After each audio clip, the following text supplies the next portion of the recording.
Mari kita sama-sama bersatu dalam doa.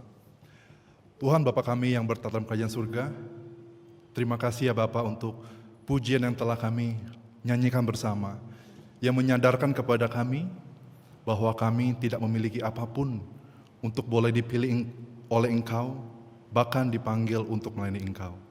Tuhan, terima kasih karena Engkau telah menyadarkan kepada kami bahwa karena kasih-Mu, karena kemurahan-Mu, dan karena anugerah-Mu semata, kami boleh ada sebagaimana kami ada, kami boleh hadir ke tempat ini, datang menyembah-Mu dan bahkan mendengarkan firman-Mu.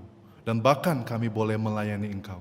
Tuhan, bukakan hati dan pikiran kami, supaya hati dan pikiran kami boleh dipersiapkan untuk menjadi lahan yang subur, untuk boleh ditabur kebenaran firman-Mu. Berkati baik hamba-Mu yang akan menyampaikan kebenaran firman-Mu, tutup bungkus hamba dengan kuat kuasa Roh Kudus-Mu, dan berikanlah hamba-Mu hikmat, sehingga setiap tutur kata yang disampaikan berasal daripada isi hati-Mu yang terdalam. Terima kasih ya Bapa, ini doa kami yang kami tutup di dalam nama Juru Selamat kami yang hidup, Yesus Kristus. Amin. Silakan duduk Bapak Ibu Saudara sekalian. Dan saya sekarang menyadari di sini harus tinggi sekali Bapak. Iya Bapak Ibu sekalian. Terima kasih atas kesempatan yang boleh diberikan bagi saya oleh Pak dan Ibu Gembala untuk boleh menyampaikan firman Tuhan di tempat ini. Jadi saya ingin memulai khotbah saya dengan sebuah pernyataan.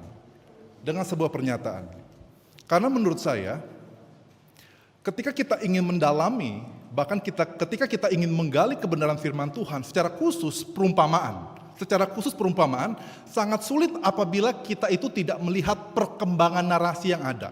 Kita tidak melihat cerita-cerita terdahulu sebelumnya yang menggiring hingga perumpamaan itu muncul. Perumpamaan itu muncul seringkali sebagai sebuah klimaks dari apa yang Yesus sampaikan.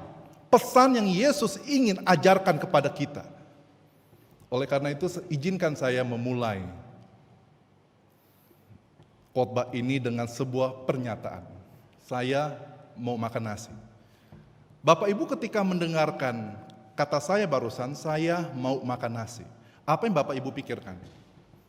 Biasa ya, kita tiap hari juga makan nasi. Pagi, siang, sore, biasa Bapak Ibu. Tetapi Bapak Ibu perlu ketahui, ketika tahun 2014 saya sekolah ke Amerika Serikat, saya datangnya itu bulan Agustus Bapak Ibu. Bulan Agustus 2014. Ketika saya datang di tahun 2014 Bapak Ibu, saya sangat sulit sekali menemukan nasi Bapak Ibu.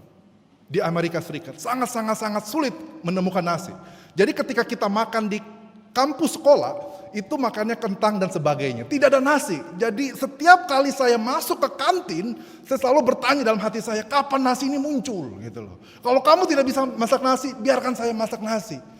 Dengan cuma-cuma, karena saya mencintai nasi.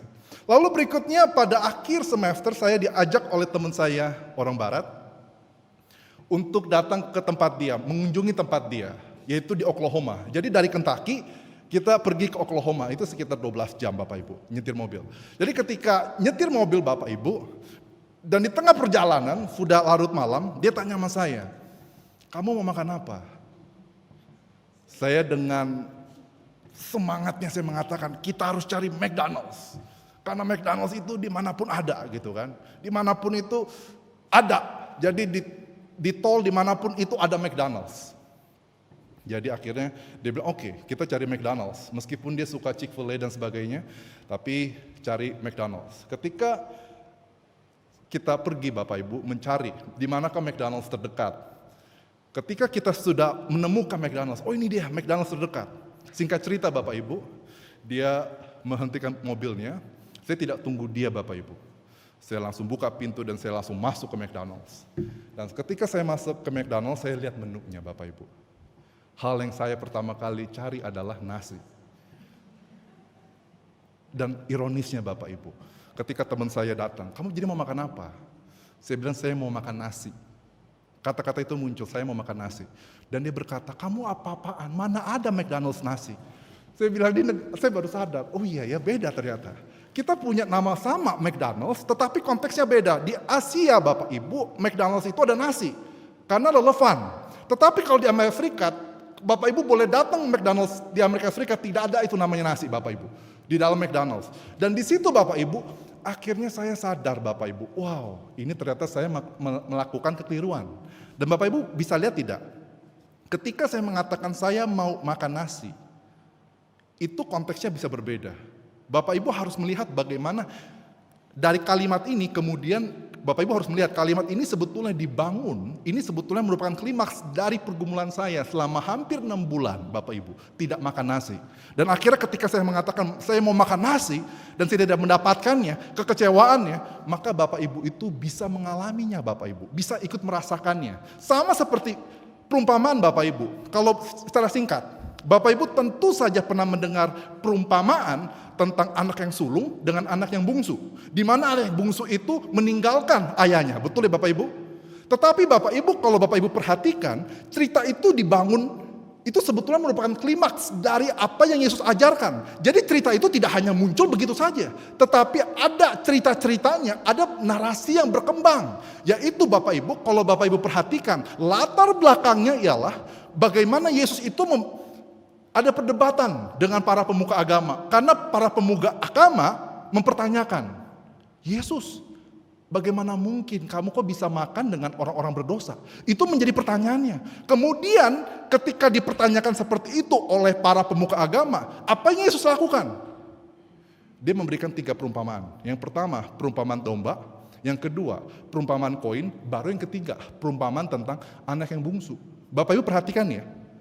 Segala cerita, khususnya perumpamaan, itu tidak bisa dipisahkan daripada konteksnya, tidak bisa dipisahkan dari narasinya, tidak bisa dipisahkan dari cerita sebelumnya. Oleh karena itu Bapak Ibu, mari kita sama-sama hari ini kita akan belajar tentang perumpamaan orang upahan di kebun anggur. Silakan slide-nya itu dia. Oke, slide selanjutnya.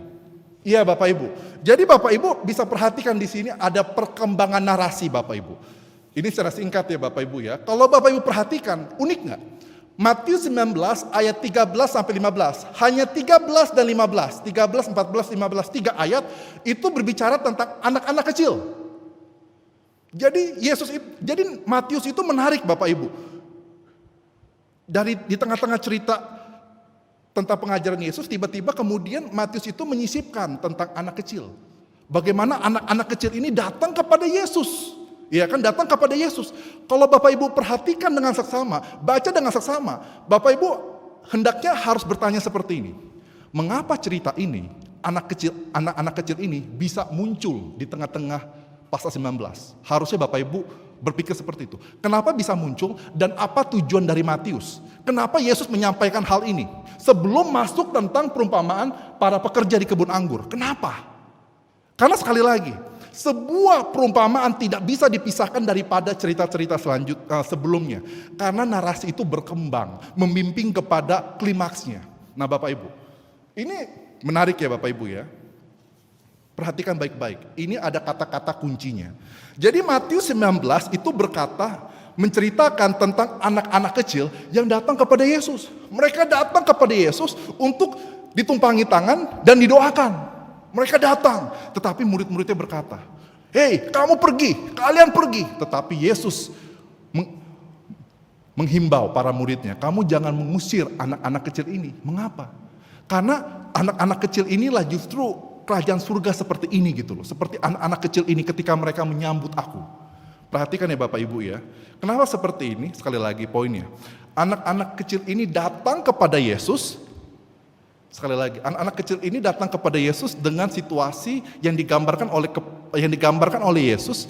Mereka yang datang kepada Yesus itu dengan tulus, dengan polos. Betul ya Bapak Ibu ya? Karena anak-anak kecil itu punya hati yang tulus dan polos. Pokoknya datang saja. Tidak seperti orang tua Bapak Ibu yang punya banyak akal Bapak Ibu ya. Tetapi ketika anak kecil ini datang, mereka datang dengan tulus dan dengan motivasi yang murni. Nah, baru setelah itu Bapak Ibu masuk ke cerita apa? Orang muda yang kaya. Jadi Matius mengubah ceritanya. Setelah dari anak kecil meningkat Bapak Ibu, meningkat sedikit tentang orang muda yang kaya. Jadi kalau Bapak Ibu perhatikan, saya hanya review aja. Anak muda yang kaya, oke? Orang muda yang kaya. Dan anak muda yang kaya ini ketika dia datang kepada Yesus, menariknya dikatakan apa? Guru. Dia bertanya, dia memanggil Yesus sebagai guru atau rabi, bukan sebagai Tuhan. Makanya Yesus mengatakan, mengapa engkau memanggil aku yang baik itu? Karena hanya Tuhan saja yang baik. Jadi dia katakan, hey, kalau sebetulnya kamu itu jangan memanggil aku guru, tapi panggil aku Tuhan. Nah itu dia Bapak Ibu. Tetapi menariknya begini, anak muda yang kaya ini datang kepada Yesus dan berkata, Guru, apa yang harus aku lakukan supaya aku memperoleh hidup yang kekal? Apa yang Yesus lakukan? Kalau Bapak Ibu perhatikan di dalam 10 hukum Tuhan, itu kebagi atas 2 ya. Kasihilah Tuhan Allahmu dengan kasihilah sesama manusia, betul ya? Yang menariknya, di dalam 10 hukum Tuhan, mana yang disebutkan terlebih dahulu? Kasihilah Tuhan Allahmu, apa sesama manusia? Allahmu dulu ya, 1-4. Baru kemudian 5-10, kasihlah sesama manusia. Tetapi ketika Yesus menjawab pertanyaan anak muda yang kaya ini, bagaimana aku supaya bisa memperoleh hidup yang kekal, justru dibalik urutannya sama Yesus. Dibilangnya apa? Jangan membunuh, jangan berzina, jangan mengucapkan saksi dusta. Jangan apa Bapak Ibu? Jangan mengingini dan hormatilah ayahmu dan ibumu. Kalau kita semua Bapak Ibu, di dalam posisi seperti itu, hampir kita semua, kita pasti gagal. Setidaknya kita pernah mengucap saksi dusta. Apalagi ada jemaat-jemaat yang juga jago Bapak Ibu selingkuh ya. Gitu, semakin tua semakin jago selingkuh. Dan tekniknya makin lama makin hebat Bapak Ibu. Terus berikutnya Bapak Ibu, banyak sekali Bapak Ibu, bahkan tidak menghormati orang tua. Bahkan tidak, akhirnya Tuhan menyimpulkan kasihilah sesamamu manusia. Seringkali kita sangat sulit mengasihi sesama kita manusia. Adanya apa? Kita iri. Betul ya, kita iri Bapak Ibu. Tetapi yang menariknya begini Bapak Ibu. Ketika Yesus menyampaikan, hey, dibalik ya urutannya ya, kasihilah sesama manusia. Kemudian anak muda yang kaya ini mengatakan apa? Oh, aku sudah lakukan itu semua. Apalagi yang aku masih kurang. Kemudian Bapak Ibu dibalik ya. Jadi kalau 10 hukum Tuhan, Allahnya dulu, baru manusia. Tetapi Yesus mengatakan, oke, saya kasih dulu manusia. Saya kasih dulu peraturan bagaimana kamu memperlakukan sesama manusia. Ketika sudah lewat, apa yang dilakukan? Jual semua hartamu dan ikutlah aku. Betul ya? Juallah semua hartamu dan ikutlah aku. Ini menarik. Akhirnya apa yang menariknya Bapak Ibu? Menariknya itu ada 2. Yang pertama adalah Matius mencatat bahwa anak muda yang kaya ini meninggalkan Yesus. Ya kan, karena hartanya itu begitu banyak. Bukan hanya sekedar meninggalkan, tapi meninggalkan dengan sedih. Karena hartanya begitu banyak. Lalu berikutnya Bapak Ibu, itu menariknya. Jadi kesimpulannya apa? Kekayaan, ini dia menarik Bapak Ibu ya. Kekayaan jasmani, kekayaan duniawi menghalangi mendapatkan kekayaan surgawi. Bapak Ibu perhatikan ya, itu menariknya. Dan menariknya apa Bapak Ibu? Kisah orang muda yang kaya dan para murid di tengah-tengah itu diakhiri dengan kata-kata apa? Ini Bapak Ibu yang saya bikin yang biru-biru, yang tengah-tengah. Tetapi banyak orang yang terdahulu akan menjadi yang terakhir. Dan yang terakhir akan menjadi yang terdahulu. Betul ya? Kata-katanya seperti itu ya. Kemudian ketika kita masuk ke dalam Matius 20 ayat 1-16, diakhirinya dengan apa? Kata-kata apa? Mirip loh. Demikianlah orang yang terakhir akan menjadi yang terdahulu, dan yang terdahulu akan menjadi yang terakhir. Bapak perhatikan nggak? Kata-katanya sama, mirip. Kesimpulannya apa? Cerita-cerita ini saling berhubungan. Bapak Ibu nggak bisa memahami Matius 20 ayat 1-16 kalau Bapak Ibu tidak mengetahui bagaimana Yesus itu berinteraksi dengan anak-anak kecil dan kemudian dengan orang muda yang kaya. Bapak Ibu nggak akan bisa dapat powernya, nggak akan bisa dapat gitu loh. Perkembangan narasinya dan klimaksnya itu sebetulnya di dalam Matius 20 ayat 1-16. Bapak Ibu tidak tahu. Nah Bapak Ibu, jadi kesimpulannya begini. Anak muda ini gagal Bapak Ibu ya mengikut Yesus. Kenapa? Karena kekayaan duniawi itu menghalangi kekayaan surgawi. Jadi ketika dia memikirkan kekayaan duniawi, ya kan, ketika dia memikirkan pekerjaan dia, ketika dia memikirkan uang dia, ketika dia memikirkan investasi dunia dia, akhirnya dia mengatakan begini, aku tidak bisa ikut Yesus. Aku tidak bisa mengorbankan ini semua. Karena ketika aku ingin ikut Tuhan, Aku harus meninggalkan ini semua. Seringkali Pak Randy sampaikan, ya Bapak Gembala, Bapak Ibu, contohnya seperti ini gitu ya, meninggalkan gitu. Meninggalkan pekerjaan yang sekuler, saya baru tahu juga, ternyata istrinya pun juga meninggalkan. Meninggalkan pekerjaan yang sekuler, ya kan bagi orang mengatakan apa? Oh ini kegilaan begitu ya, meninggalkan gitu loh. Bagaimana kamu itu mau melayani Tuhan? Apalagi sekarang dalam zaman yang COVID, semuanya itu serba susah. Kehadiran di gereja itu semakin lama semakin menurun. Bagaimana kamu kok meninggalkan pekerjaan dunia, justru kamu ingin melayani Tuhan, ingin mengikut Tuhan. Bagaimana ini? Kekayaan secara duniawi. Bagaimana kamu bisa melayani Tuhan kalau kamu tidak ada cadangan dana secara duniawi? Itu nggak mungkin. Jadi seringkali Bapak Ibu, hal-hal yang membuat kita itu sulit untuk mengikuti Tuhan karena kita begitu banyak perhatian terhadap kekayaan duniawi. Kita terlalu banyak hitung-hitungan. Apalagi saya Bapak Ibu ya, sebagai orang Cina, sebagai orang Chinese, hitung-hitungannya jalan Bapak Ibu. Orang Chinese, orang India itu cepat sekali Bapak Ibu. Kalkulasinya gitu loh. Kita cepat. Kita memang didesain oleh Tuhan seperti itu. Jadi Bapak Ibu, ini membuat kita itu akhirnya sulit untuk melayani Tuhan. Sama seperti dengan anak muda yang kaya ini. Jadi sulit melayani Tuhan. Karena apa? Karena sekali lagi kekayaan duniawi menggagalkan kekayaan surgawi. Makanya kenapa cerita anak-anak kecil itu diletakkan terlebih dahulu. Kalau kamu ingin melayani Tuhan, kamu harus mempunyai motivasi yang murni dan tulus. Seperti anak kecil, ikut Tuhan ya, ikut aja Tuhan gitu. Nggak mikirkan, ya kan?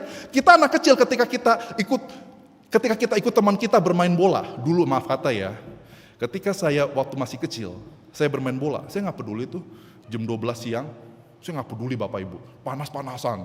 Sampai mama saya mengatakan begini, kamu hitam sekali gitu loh. Kamu bukan kayak Cina lagi, dia bilang, kamu terlalu hitam. Kamu mungkin bukan anak mama gitu kan. Saya nggak peduli Bapak Ibu, tapi sekarang Bapak Ibu semakin tua ya, semakin kena sinar matahari. Ketika saya ke pantai, ke Florida, hitam sedikit, aduh saya langsung mikir, aduh Tuhan bagaimana ini kulit saya putih kembali. Gitu kan, kita udah banyak pikiran Bapak Ibu, motivasi kita, ini dia. Ketika kita semakin tua, semakin kita tahu banyak hal, ketika kita banyak pertimbangan, akhirnya membuat kita itu tidak punya motivasi yang murni. Sulit sekali untuk mempunyai motivasi yang tulus untuk mengikut Tuhan. Sangat sulit Bapak Ibu. Makanya diajarkan kita harus seperti anak kecil. Ketika kita ikut Tuhan, jangan mikirkan apapun. Jangan seperti anak muda yang kaya ini. Memikirkan apa? Kekayaan duniawi. Sehingga menggagalkan kekayaan surgawi. Kemudian setelah cerita tentang anak muda yang kaya ini, Yesus kemudian menjawab pertanyaan dari para murid. Matius kemudian mencatat pertanyaan dari para murid. Karena para murid bertanya seperti ini, hei guru, hei Yesus, kami udah tinggalkan semuanya loh. Dikatakan kami telah tinggalkan semuanya untuk mengikut engkau. Perhatiin ya, meningkat ya. Meningkat ya Bapak Ibu ya. Dari anak muda yang tidak bisa meninggalkan kekayaan duniawi untuk mengikut Yesus, tapi kemudian meningkat Bapak Ibu kepada para murid. Para murid sudah tinggalkan semuanya untuk mengikut Yesus. Meningkat ya. Terus akhirnya para muridnya bertanya, apa yang kami dapatkan? Apa yang akan kami dapatkan? Apa yang kami dapatkan? Karena kami sudah tinggalkan semua. Yang menariknya adalah Bapak Ibu, Yesus itu kasih tahu. Bapak Ibu perhatikan ya, kamu akan bersama-sama dengan aku memerintah 12 suku Israel, dan kamu itu akan mendapatkan hidup yang kekal dan sebagainya. Itu ada dikasih tahu upahnya. Tapi Bapak Ibu perhatikan nggak? Setelah Yesus kasih tahu upahnya mengikut Yesus, ketika Yesus memberitahu upahnya mengikut Yesus, Yesus langsung masuk kemana? Perumpamaan ini. Para pekerja di kebun anggur. Menurut Bapak Ibu kenapa? Coba Bapak Ibu pikirkan. Kenapa ketika Yesus itu kasih tahu, hei, kamu ketika mengikut aku, kamu akan punya upah ini. Kemudian dia langsung kasih tahu perumpamaan kebun anggur. Apakah perumpamaan kebun anggur itu? Kita sudah baca. Dan saya akan ringkaskan seperti ini. Jadi ada 5 jenis orang. Ada 5 jenis orang ya. Di dalam perumpamaan kebun anggur. Di dalam Matius 20. Jadi begini. Tuannya ini bangun pagi-pagi sekali. Dan untuk mencari Bapak Ibu pekerja-pekerja yang bisa direkrutnya. Pagi-pagi sekali. Jadi golongan yang pertama adalah pagi-pagi sekali. Mencari Bapak Ibu. Siapa yang bisa bekerja untuk dia. Dia mendapatkan. Pagi-pagi sekali. Nggak dikasih tahu jam berapa. Tapi hanya dikasih tahu pagi-pagi sekali. Nggak tahu jam berapa. Mungkin bisa jam 6, bisa jam 5, tapi menurut saya mungkin sekitar jam 6 ya. Kalau menurut tafsiran saya itu mungkin sekitar jam 6. Lalu berikutnya yang kedua, jam berapa Bapak Ibu? LAI menyebutkan jam 9 pagi. Lalu berikutnya yang ketiga jam berapa? Jam 12. Lalu berikutnya yang keempat jam berapa? Jam 3, betul ya. Yang kelima jam berapa? Jam 5 sore. Sekarang menjadi pertanyaannya, jam berapa itu berakhir? Pekerjaan itu berakhir jam berapa? LAI menjawab, teks kita menjawab, itu jam 6. Jadi jam 5 itu hanya kerja sejam, tapi dapat upah satu dinar. Satu dinar, upah seharian. Bapak Ibu perhatikan ya. Jadi akhirnya ini menimbulkan kecemburuan bagi mereka yang bekerja lebih lama. Kenapa kami udah bekerja sedemikian lama? Kenapa kami sudah melayani sedemikian lama? Bahkan kami sudah disengat oleh panasnya sinar matahari, tetapi mengapa kami mendapatkan upah yang sama dengan orang yang baru kerja 1 hari aja? Kenapa? Betul ya, ada pertanyaan seperti itu. Bapak Ibu kira-kira bisa memahami nggak? Bisa melihat tidak? Mengapa cerita ini muncul setelah Yesus itu menjawab pertanyaan para murid, khususnya Petrus. Upah kami apa? Kami udah meninggalkan semuanya. Terus upah kami apa? Yesus kasih tahu upahnya, dan kemudian Yesus itu kasih tahu perumpamaan ini. Bapak Ibu tahu nggak kira-kira? Melihat tidak koneksinya apa? Koneksinya apa Bapak Ibu? 1. Meskipun kita akan mendapatkan upah surgawi, betul ya? Kan dapat upah surgawi kan? Di dalam pasal 19, konteks sebelumnya. Meskipun kita sudah meninggalkan kekayaan duniawi untuk untuk mengikuti Yesus, untuk mendapatkan kekayaan surgawi. Tetapi yang menariknya apa? Di dalam Matius 20, kita nggak boleh fokus kepada upah. Itu kuncinya. Kalau kita melayani Tuhan, meskipun kita sudah meninggalkan kekayaan duniawi, tapi kita nggak boleh tetap fokus kepada upah. Meskipun kamu tetap akan dapat upah loh.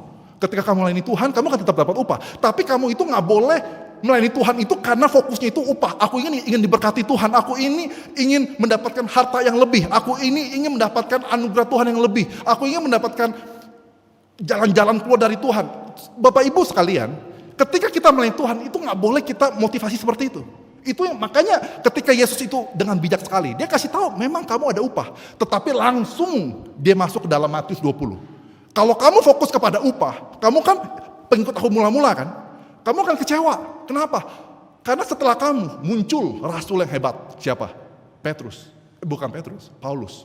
Paulus itu kan kebelakangan. Bukan termasuk 12 murid Yesus. Paulus itu belum pernah melihat Yesus. Paulus itu tidak pernah dibina Yesus selama 3,5 tahun. Tidak pernah. Dia belakangan. Tetapi kita bisa melihat bagaimana pelayanan dia begitu luar biasa. Kalau Bapak Ibu mengikut Tuhan hanya ingin mendapatkan upah. Oh, saya ini kan lebih dahulu melayani Tuhan. Saya ini kan lebih senior. Saya ini kan lebih ini. Bapak Ibu pasti akan kecewa. Makanya Tuhan mengatakan apa? Kamu memang betul akan mendapatkan upah. Tapi jangan jadikan upah itu sebagai motivasi kamu melayani Tuhan. Karena kalau upah ini yang aku janjikan itu menjadi motivasi kamu untuk melayani Tuhan, kamu pasti akan kecewa, pasti. Bapak Ibu Saudara sekalian, di tahun 2000, saya lupa, mungkin 2015 ya, saya itu ada ambil Greek exegesis, jadi bahasa Yunani ya, surat 1 Petrus, saya ambil Bapak Ibu, ya kan? Saya ambil. Jadi surat 1 Petrus itu termasuk bahasa Yunani yang cukup agak sulit di dalam perjanjian baru. Saya ambil itu. Ketika saya ambil itu, meskipun saya orang Asia, tetapi kemampuan bahasa Ibrani Yunani saya itu diakuin di kampus, termasuk yang paling pintar. Jadi saya bangga dong, orang Asia bisa mengharumkan nama gitu kan. Bukan hanya orang Asia tapi orang Indonesia.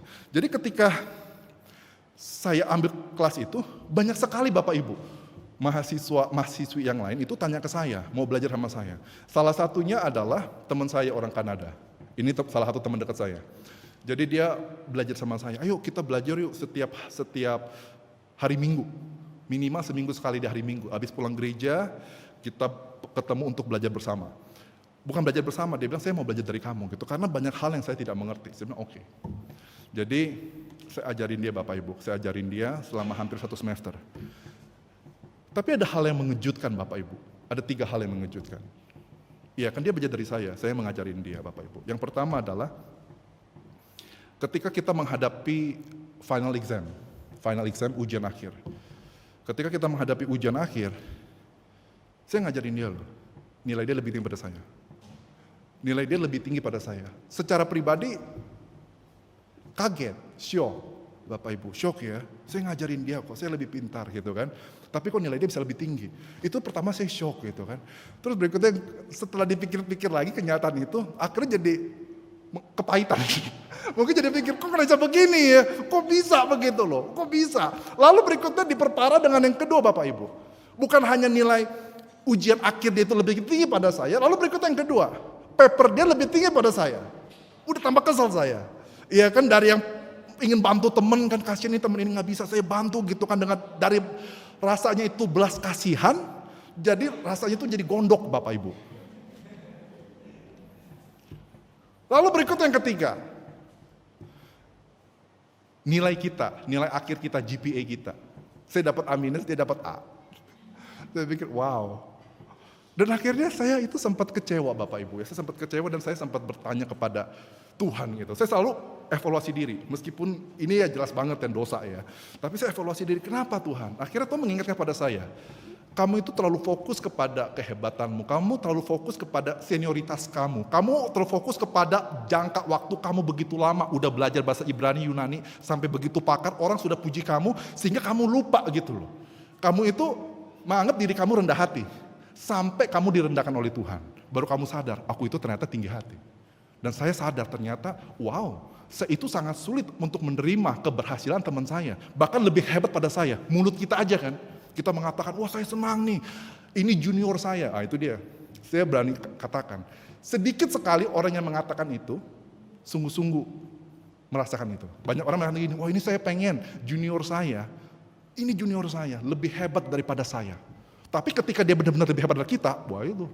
Tantangannya di situ Bapak Ibu, ketika Tuhan menjawab doamu, juniormu itu lebih hebat dalam berkhotbah, lebih hebat dalam melayani, lebih hebat di dalam mengajar, lebih hebat dalam mengikut Tuhan. Ada apa Bapak Ibu? Kecemburuan. Makanya tadi kan dikatakan oleh Yesus, kamu iri hati kepada aku yang murah hati. Kita mulai iri Bapak Ibu, kita mulai membanding-bandingkan diri kita dengan orang lain. Jadi Bapak Ibu, sekali lagi, kalau kita ingin mengikut Tuhan, janganlah Bapak Ibu, fokusnya itu kepada upah. Ketika kita dapat upah, kita akan membanding-bandingkan. Kok Tuhan, aku udah bekerja sedemikian lama, aku udah mati-matian untuk Tuhan, aku udah melayani berapa puluh tahun, tapi ternyata hasilnya seperti ini. Sedangkan ada juniorku yang baru saja mulai, tapi sepertinya kok Tuhan lebih berbelas kasihan kepada dia, lebih bermurah hati kepada dia, sehingga dia kesannya itu lebih maju, lebih diberkati. Kenapa Tuhan? Ada apa dengan Tuhan, ada apa dengan aku? Tapi Tuhan mengatakan, sekali lagi, kalau kamu ingin melayani Tuhan seperti apa Bapak Ibu? Seperti anak kecil itu. Yang ketika datang, itu dengan motivasi yang tulus, motivasi yang murni. Jangan biarkan kekayaan duniawi menghalangi kekayaan surgawi. Tetapi ketika kita sudah mengikut Tuhan, jangan biarkan upah itu, janji upah itu, berkat itu menjadi motivasi kita untuk melayani Tuhan. Biarlah kita mengatakan, Tuhan, apa yang terjadi, aku akan tetap melayani Tuhan sampai akhirnya. Sebelum saya pulang ke Indonesia, berapa minggu yang lalu, saya itu dididik Tuhan Bapak Ibu ya. Saya memang selalu dididik Tuhan, tapi 1 tahun terakhir dari tahun 2021 hingga tahun 2022, itu saya dibentuk Tuhan itu luar biasa beratnya.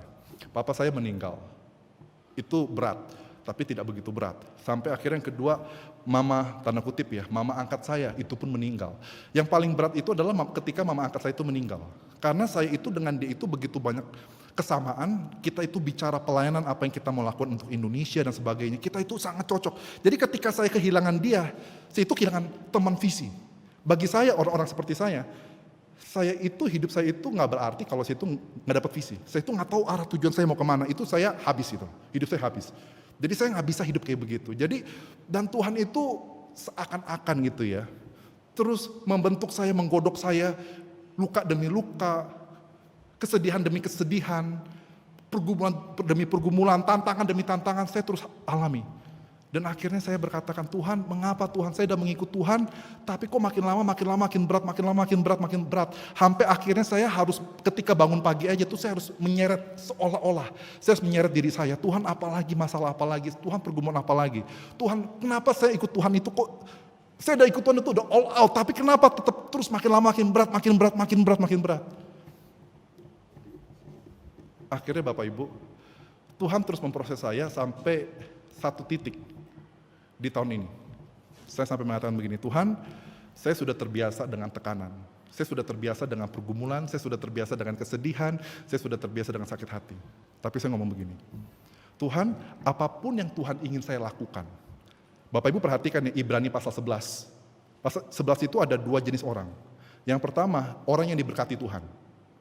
Mereka berdoa kepada Tuhan, Tuhan menjawab doa mereka diberkati.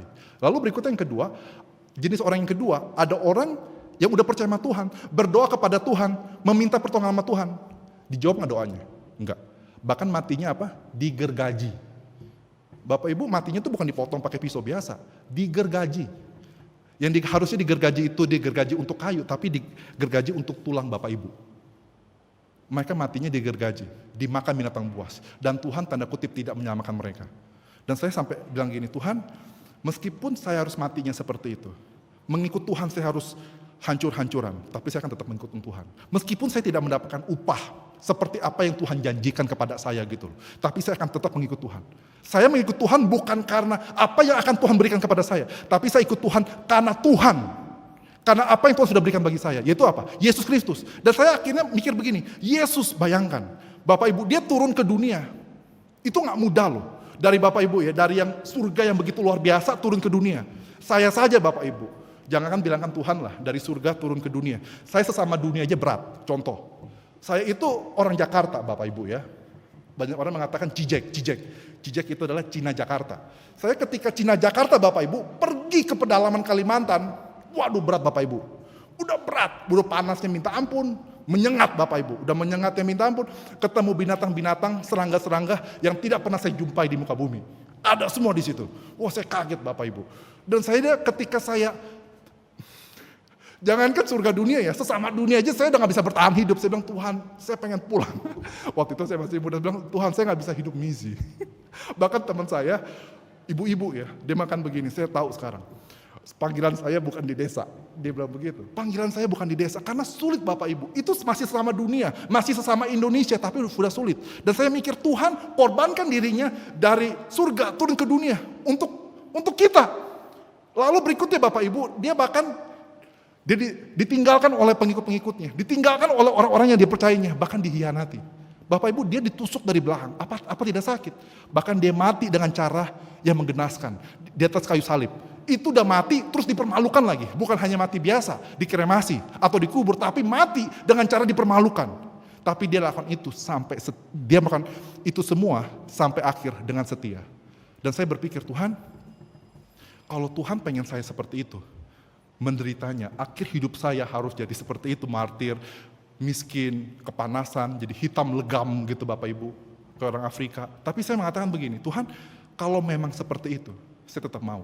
Karena bagi saya, ketika saya mengikut Tuhan, bukan motivasi saya adalah mendapatkan upah dari Tuhan, bukan mendapatkan perlindungan dari Tuhan, bukan mendapatkan berkat dari Tuhan, tetapi motivasi saya, bagaimana saya tetap melayani Tuhan sampai akhir. Dan saya tidak akan membanding-bandingkan diri saya dengan orang lain. Sama seperti ini Bapak Ibu. Jangan pernah membanding-bandingkan diri Bapak Ibu dengan orang lain dalam melayani. Dan jangan juga sekali lagi Bapak Ibu, upah itu menjadi motivasi kita dalam melayani. Biarlah Yesus Kristus menjadi motivasi kita untuk melayani. Biarlah teladan hidupnya, teladan pelayanannya boleh membakar hati kita. Tuhan, meskipun aku tidak mendapatkan apapun, tapi aku tetap akan melayani Tuhan karena juru selamatku Yesus Kristus yang sudah meninggalkan teladan untuk kita semua. Mari kita sama-sama kita tundukkan kepala dan kita berdoa. Tuhan Bapa kami yang bertata di surga, kami mengucap syukur ya Bapa, ketika kami mendengarkan kebenaran firman-Mu, bahwa Tuhan akan memperhitungkan segala jeripaya kami. Tuhan, ketika murid-murid-Mu sudah meninggalkan semuanya untuk mengikut Engkau, Tuhan berjanji akan memberikan upah. Tetapi kami boleh melihat bahwa Petrus matinya dengan tragis. Thomas matinya dengan tragis. Banyak murid-murid Yesus matinya dengan tragis. Mereka tanda kutip mereka tidak mendapatkan upah yang dijanjikan. Paulus pun juga seperti itu. Tuhan, Engkau sudah memperingatkan mereka. Dan juga kami melalui perumpamaan Matius 20. Bahwa meskipun Tuhan menjanjikan berkat upah, tetapi biarlah upah itu tidak menjadi motivasi kami untuk melayani Engkau. Karena ketika upah itu menjadi motivasi kami untuk melayani Engkau, maka kami akan kecewa, kami akan marah, kami akan merasa iri hati, kami akan mengatakan bahwa Tuhan tidak adil. Tetapi Tuhan, bahwa apapun yang terjadi dalam kehidupan kami, meskipun kami tidak menerima upah atas yang Engkau telah janjikan, meskipun hidup kami sudah menderita, tapi kami tidak mendapatkan apapun dari Engkau, kami akan tetap setia mengikut Engkau, kami akan tetap setia melayani Engkau, kami akan tetap setia mengiring Engkau sampai akhir hidup kami Tuhan. Ajar kami ya Tuhan, agar kiranya kami boleh menjadi, bukan hanya menjadi anak-anak Tuhan, tetapi kami boleh menjadi laskar Kristus yang selalu senantiasa setia untuk mengiring Tuhan sampai akhir hayat kami. Terima kasih ya Bapak. Kau melihat kami begitu banyak kelemahan, kekurangan, keterbatasan. Tetapi Tuhan, karena anugerah-Mu kami dilayakkan untuk boleh menjadi anak-Mu dan bahkan melayani Engkau. Kuatkan motivasi kami, bersihkan hati kami, supaya kami tetap setia mengiring Engkau. Hanya di dalam nama Tuhan Kristus, kami sudah berdoa dan mengucap syukur padamu. Amin.